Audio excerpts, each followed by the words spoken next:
Hi friends, నేను ఈరోజు టమాటా బంగాళదుంప కర్రీ చేయబోతున్నాను. చాలా సింపుల్గా టేస్టీగా ఉంటుంది. ముందుగా నేను టమాటాలు కట్ చేసుకొని ఆలూని ఉడకబెట్టుకొని ఇలా తొక్కు తీసి ముక్కలు చేసుకున్నాను. ఉల్లిపాయ పచ్చిమిరపకాయ కోసుకున్నాను. ఇప్పుడు ప్యాన్ పెట్టుకొని గ్యాస్ మీద ప్యాన్ పెట్టుకున్నాను. అది హీట్ అయ్యాక కొంచెం ఆయిల్ వేస్తున్నాను. మన కర్రీకి సరిపడినంత వేసుకోవాలి.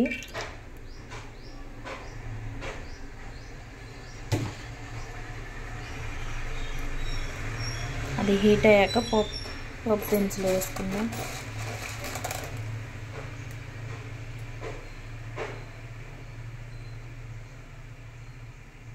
అది కొంచెం హీట్ అయింది. కొంచెం పోపు దినుసులు వేసుకున్నాను.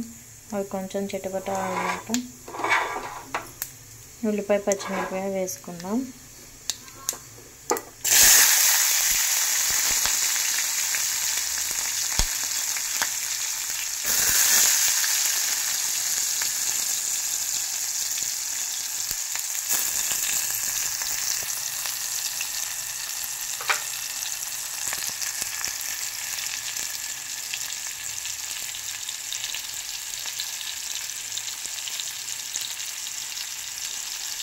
ఇది కొంచెం ఫ్రై అయ్యాక కరివేపాకు వేసుకుంటున్నాను.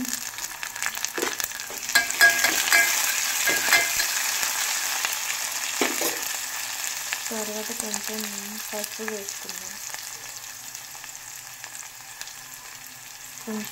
వేసుకున్నాను. ఒక చిటికెడు.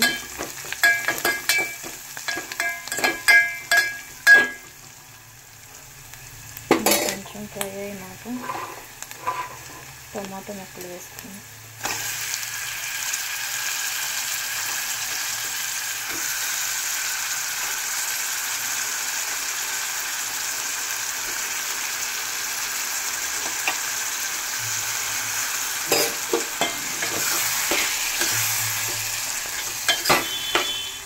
ఇందులోనే కొంచెం కల్లుప్పు వేసుకొని, సాల్ట్ అయితే సాల్ట్, కల్లుప్పు అయితే కల్లుప్పు.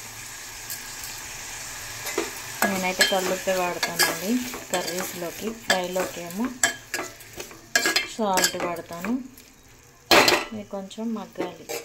మూత పెట్టుకొని ఒక 10 మినిట్స్ అలా మగ్గబెట్టుకున్నాం. 10 మినిట్స్ అయ్యాక మూత తీసి చూసుకున్నాం. ఇదిగోండి ఇలా మగ్గేసింది. ఇలా మగ్గినాక బంగాళదుంపలు వేసుకున్నాం.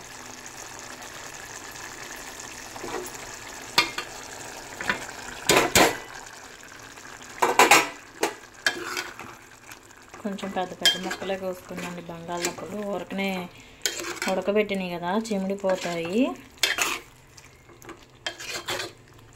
ఇందులో కొంచెం అల్లం వెల్లుల్లి పేస్ట్, కారం వేసుకున్నాం.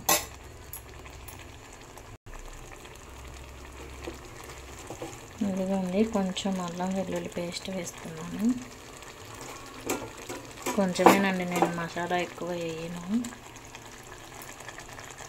అల్లం వెల్లుల్లి పేస్ట్ వేసుకున్నాను కదా, ఇందులోనే కొంచెం కారం వేసుకున్నాను.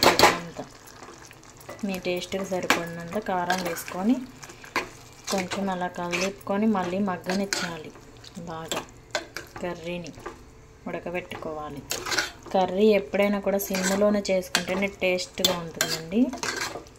సిమ్లోనే కర్రీ ప్రిపేర్ చేసుకోవాలి ఎప్పుడైనా కూడా. ఇప్పుడే ఉప్పు కారం చూసుకొని, ఉప్పు కారం సరిపోకపోతే టేస్ట్ చేసుకొని వేసుకోండి. ఒక 10 మినిట్స్ అలా ఉడకనిద్దాము. ఒక 10 మినిట్స్ అలా మగ్గినాక మళ్ళీ కొంచెం ధనియా పౌడర్ వేసుకొని ఒక 5 మినిట్స్ 6 మినిట్స్ అలా మగ్గనిచ్చుకొని కొంచెం ఫైనల్గా కొత్తిమీర వేసుకొని దించేసుకోవడమేనండి. నేనైతే ఎక్కువ వేయనండి, మసాలాలు లైట్గానే వేస్తాను. ఫైనల్గా ఇలా ఉడికిందండి. కొంచెం కొత్తిమీర వేసుకొని 2 మినిట్స్ అలా ఉంచుకొని దించేసుకోవడమేనండి. రైస్లో కానీ చపాతీలో కానీ బాగుంటుందండి. చాలా సింపుల్గా చేశానండి. మీరు కూడా ఇలా ట్రై చేయండి, ఎలా ఉందో కామెంట్ చేయండి.